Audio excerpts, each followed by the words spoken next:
Nossos dois assuntos do vídeo de hoje. Em primeiro lugar, uma expectativa real a partir de agora de aumento do preço da gasolina e mais adiante, não vou dizer que é para daqui 40 dias, mas um pouco mais para frente, no decorrer de 2024, provavelmente uma parada ou mesmo uma redução do ímpeto da queda da taxa de juros no Brasil. O que será que está acontecendo? Vamos analisar já essas duas questões. Meu nome é Eduardo Starosta, esse é o canal Fora de Curva, e antes de começar o nosso vídeo propriamente dito, depois da introdução, eu vou pedir a cada um de vocês não esquecer do like, do compartilhamento, ou eventualmente um comentário sobre alguma dúvida ou alguma crítica que tenha a fazer a mim.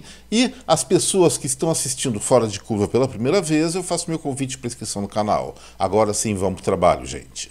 Bom, não é segredo que o mundo está cheio, mas cheio de confusões nesse 2024. Temos a guerra entre Rússia e Ucrânia, com a Ucrânia como uma tentativa de enfraquecer a ofensiva russa, bombardeando refinarias de petróleo dos russos, fazendo com que isso gere impactos no mercado global, evidentemente.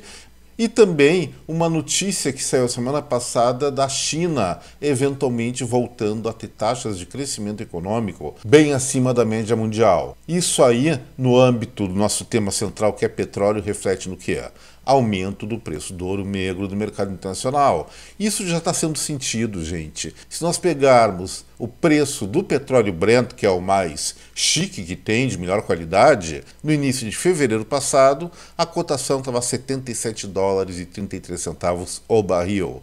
A última cotação que nós temos, ainda não fechado o mercado de hoje, está em 85 dólares e 73 centavos. Ou seja, uma elevação média da ordem de 9% e nos últimos dias essa alta chegou a mais ou menos 5%.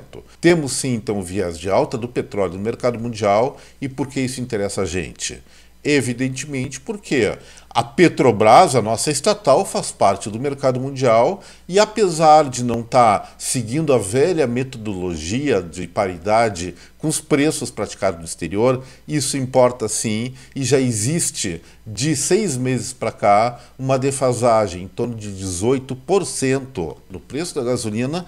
Bom, é claro que dentro desse contexto, com uma previsão mais altista ainda para o petróleo no mercado global, existe sim, ou deve existir, se os dirigentes da Petrobras forem responsáveis, um estudo a respeito de repasse desse aumento de preço do petróleo para os consumidores brasileiros. E aí alguém vai reclamar, especialmente na gasolina, o Brasil sim é autossuficiente. Por que tem que seguir o mercado mundial? Simplesmente porque a Petrobras é uma empresa que, além de ser estatal, e essa é uma grande contradição que eu não canso de apontar, é uma sociedade anônima e tem que remunerar os acionistas. Se o preço do insumo petróleo sobe e não tem reciprocidade no aumento dos derivados, em primeiro lugar os acionistas vão ficar mais insatisfeitos ainda e em segundo lugar chega o momento em que esse equilíbrio econômico-financeiro da Petrobras pode ficar comprometido, eventualmente vendendo para o consumidor brasileiro combustível a um preço mais barato que o custo de aquisição, pelo menos o custo teórico de aquisição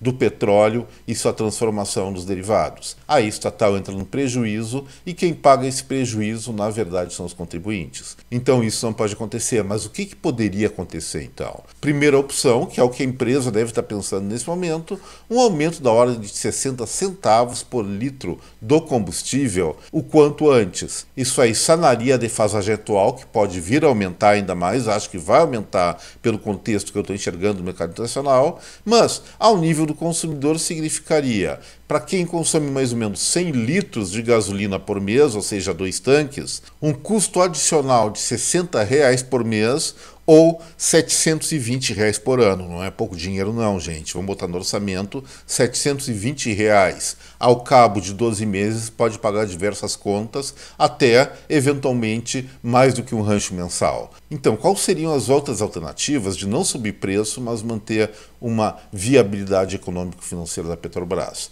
A número 1 foi o que foi feito lá em 2022, que é reduzir tributos. Primeiro, reduzir tributos federais e, eventualmente, se necessário, fazer novamente aquele acordo feito entre o governo anterior, o governo federal anterior, e o Congresso Nacional, de sim desonerar, pelo menos provisoriamente, os combustíveis de tanta incidência tributária. Isso daria conta do recado.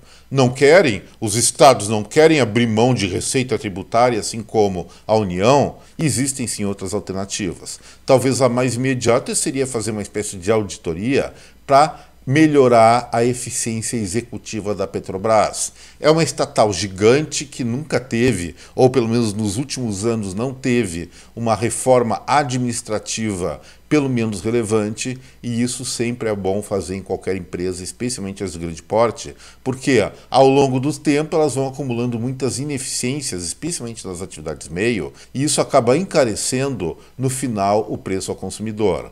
A segunda alternativa, que é a que eu mais defendo, é que uma empresa assim não pode, pelo menos não deveria poder, pertencer ao Estado, deveria ser empresas privadas. Minha proposta ainda nesse sentido é o quê? É dividir a Petrobras em 4 ou 5 lotes, leiloar a empresa nesses 4 ou 5 lotes, ou seja, compradores diferentes, como aconteceu com a telefonia há décadas e décadas passadas, e o sucesso que nós tivemos foi inquestionável, atrair empresas estrangeiras, não só para o refino, mas para a distribuição de petróleo aqui no Brasil, e abrir o nosso país para concorrência, que vai ser uma coisa muito melhor para o consumidor, e também vai tirar do Estado brasileiro a encrenca de ter uma empresa paquidérmica, vamos falar assim, que daqui a algumas décadas, na melhor das oportunidades, e alguns anos, na pior, vai virar sucata, porque o mundo está em transição energética. Então é bom vender, é privatizar enquanto há tempo, enquanto se ganha dinheiro com isso. Essa grana poderia ser aplicada, não vou dizer só em infraestrutura, mas talvez no financiamento de coisas interessantes para gerar riqueza para o país, como uma política industrial, aí sim, de grande responsabilidade com algum risco, buscando promover empresas e produtos emergentes. Enfim, saídas existem. Mas ficar parado esperando o mundo decidir quanto vai custar o petróleo, para o Estado, para o Brasil, é uma péssima ideia, e o resultado é que, dentro de algumas semanas, no máximo alguns meses, vai praticamente estar imposto uma alta do preço da gasolina e do diesel aqui no nosso país. Agora vamos para o segundo assunto do vídeo de hoje. Na quarta-feira, ou seja, ontem, o Conselho de Política Monetária fez sua reunião. De tempos em tempos, se não me engano, a cada 5 ou 6 semanas eles se reúnem para discutir várias questões referentes à política monetária do Brasil.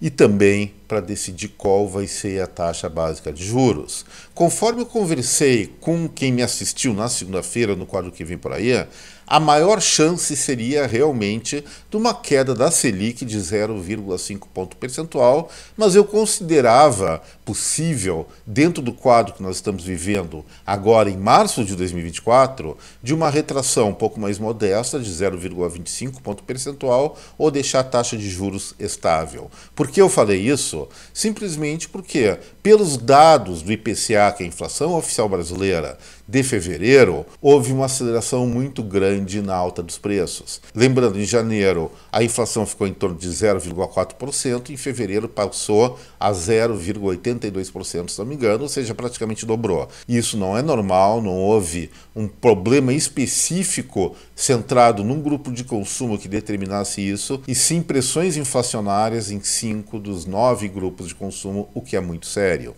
Então, é disseminação, e o Banco Central, cujo principal objetivo é manter a estabilidade monetária do país, não pode ficar alienado em relação a isso, e tal situação foi manifestado na comunicação oficial da reunião que ocorreu desse Comitê de Política Monetária, chefiado pelo presidente do Bacen, o Roberto Campos Neto. Olha só o que eles colocaram nesse comunicado. Primeiro, o que era esperado, a redução da Selic de 11,25% para 10,75%, ou seja, aquele meio ponto percentual que eu falei. Porém, eles alegaram a existência de uma incerteza na conjuntura econômica do Brasil e do mundo, e por causa disso eles estariam necessitando de maior flexibilidade para decidir os passos futuros da política monetária. Em bom português, eles não têm mais certeza se a taxa de juros vai continuar caindo a esse ritmo que foi estabelecido no ano passado, de 0,5 ponto percentual a cada reunião do Conselho de Política Monetária. Provavelmente eles mantenham esse ritmo na próxima reunião, mas dali para diante é mais provável que esse ritmo caia para 0,25 ponto percentual ou até zero se a inflação não ceder na hora de divulgar o IPCA fechado agora de março, no mais tardar abril. Gente, essa questão é muito delicada porque juros no Brasil a 10,75% a Selic ainda é muito elevado e parar essa queda da Selic num ponto desses ou reduzir o ritmo de redução desses juros